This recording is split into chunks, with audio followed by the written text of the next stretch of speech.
Here are the 5 main things that you should know regarding the non-resident speculation tax, which was introduced to us in 2017. 1. The tax is for non-residents of Canada buying 1 to 6 residential properties in the Golden Horseshoe area in Ontario, which Toronto falls into.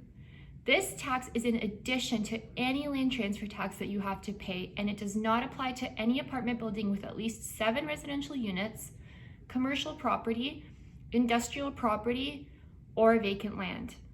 2. What if you are a Canadian citizen but a non-resident? This tax does not apply to you.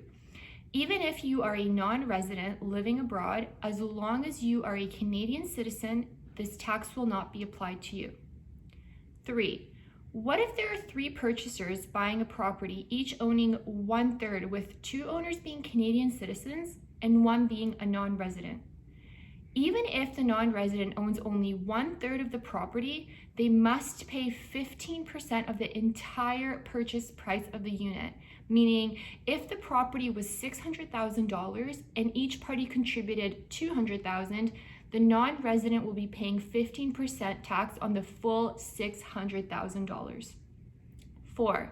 What happens if a parent that is a non-resident wants to co-sign a mortgage for their permanent resident child? Well, even if the parent owns only 1% title and trust for their child, they must pay 15% tax on the entire purchase price.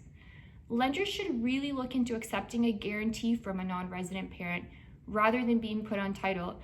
But the issue is that if children don't qualify for a mortgage, parents may have no choice but to go on title, thus having to pay the 15% tax. 5. Rebates.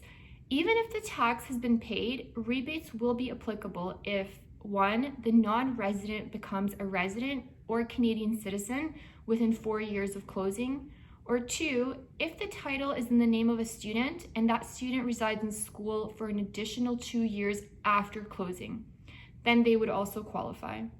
It is very important to speak to a real estate lawyer or an international tax firm regarding the non-resident speculation tax prior to buying real estate as a non-resident.